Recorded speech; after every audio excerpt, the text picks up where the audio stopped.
بص بقى يا عم الحارس، التحدي هيبدأ من دلوقتي، واللي هيكسب فيه هيكسب وجبة البروست. في يا عم حماسة، وحد قال لك انك بتلعب خالتك سوسن وهتخسرني؟ الجراحة حلوة، الجراحة حلوة مفيش كلام. عايزك بقى توليني نفسك. يا باشا وماله، الملعب موجود والاكياس موجودة كمان. عليك نور، ما طالما الملعب موجود والاكياس موجودة، ما يلا بينا نبدأ.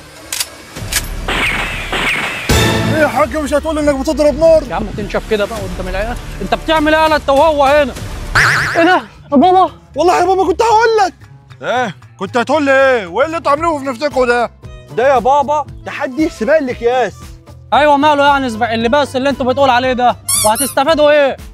انا يا بابا عامل التحدي ده انا والحرش، واللي هيكسب هياخد وجبة بروست. وجبة ايه؟ يلا بينا طبعا. ده مش تعرفوا الاول هي كام قطعة؟ مش مهم، يكش حتى يكون جراح فرخة.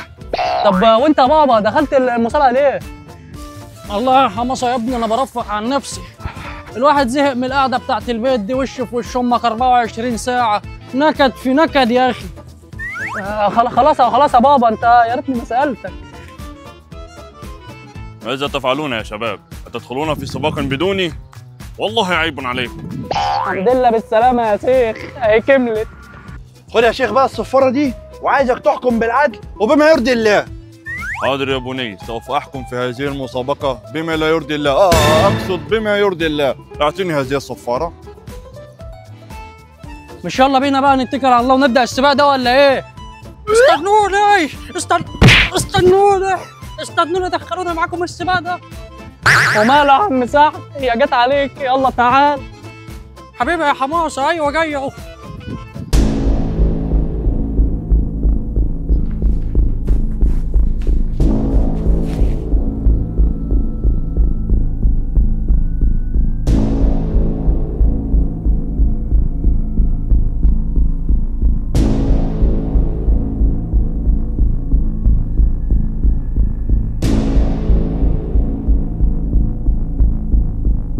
ركز في السباق عشان عايزين نكسب. حاضر يا بابا، اعتبر السباق ده بتاعنا خلاص. وانت برضه يا حماص، عارف لما كسبناش السباق ده انت عارف انا هعمل فيك ايه؟ لا ما تقلقش يا بابا، باذن الله هنقسم البولست مع بعض بعد ما نكسب السباق ده. طب ايه يا شباب، محدش عازمني معاه برضه ولا ايه؟ هيا يا شباب استعدوا، لأني سأطلق الآن صافرة بداية السباق. Round 1 Fight.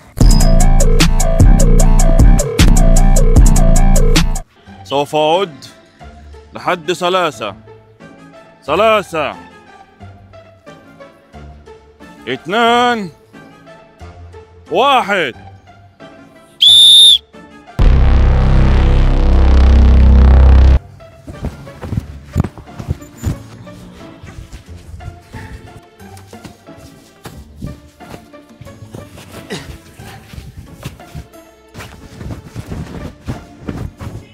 العب يا حماصة، العب. ايوه يا رجاله، احلى مسا عليكم، وانا جاي اشجع اللعبه الحلوه النهارده. جاي تشجع اللعبة الحلوة برضه ولا جاي تشجع حبيبك حماسة؟ لا يا عم عيب عليك، انا جاي اشجع حماصة ابوه طبعا. ايه ماشي. والله وتمر فيك الضرب اللي بديهولك يا حيوان. لا بس جدع عياض، وتستاهل كل كف وكلتهولك. ما خلاص بقى يا حاج، ما فيش غير السيره دي. طب ما تيجي ننسى اخطاء الماضي ونفعل اخطاء جديده، مش هنخسر حاجه يعني. وبعدين بقى انا عايزك المره دي تعزمني بقى على وجبه بروست من اللي هتكسبوها دي ان شاء الله. بتقول ايه؟ اوكلك ايه؟ ده انا هوكلك من الشبشب بتاعي، بس اصبر عليا بس يا حيوان. عليك إنذار ومخالفة يا أبو حماصة، لأنك ضربت أحد الجماهير بالشبشب. حلو قوي الكلام ده. طب وايه بقى عقوبه اللي يضرب الحكم بالجزمه القديمه فوق دماغه؟ لا مش انت يا ابو حماصه، انا كنت بدي انذار للواد اللي بره. ازاي تضرب يا ابني وما تاخدش انذار؟ انا كنت احسب. لا ما تحسبش يا ابو حماصه. تفضل كمل في السباق. تفضل. خلاص يا عم ماشي. بتقول يا شيخ؟ ماشي والله لو اوريك. انا تعبان مش قادر. ولي اول متسابق يسقط على وجهه الحج ابو سعد. لا انا تعبان مش قادر اكمل اكتر من كده. هو يا عم ابو ام البروست اللي يذل صاحبه يا راجل. خد بس يا حاج سعد، خد تعال. اوعى يا عم، الواحد ارض اولى بيه، بيقول لك من خرج من داره اتقل مقداره. عندك والله حق يا حق. مع السلامة مع السلامة. يا رب يا رب. يا ويلي، المسابقة تزداد حماسا وتشويقا بين حماسة والحرش. يا ترى من سيفوز؟ تشتغلوا حماسا، انا هخليها تولع دلوقتي. جاهز يا ابني؟ ماشي يا ابو الصحاب، يلا بينا. يا شيخ يا شيخ. نعم يا حبيبي، تفضل. ماذا تريد؟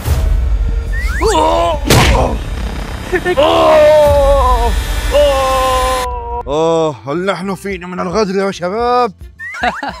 عشان تعرف بس ان انا مش هحل اي حد يجي عليا. هكذا إذن أنا سوف أحاسب عليك اليوم القيامة.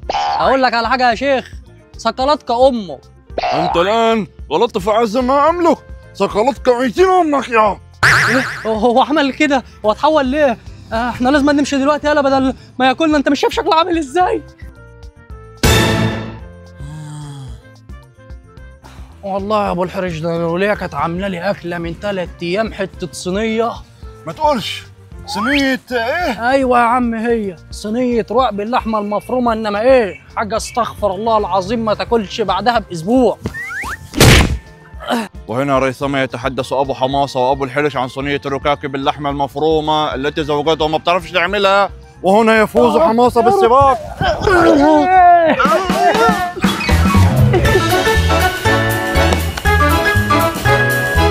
والله العظيم ما كان قصدي حق. ايه ده؟ ماما!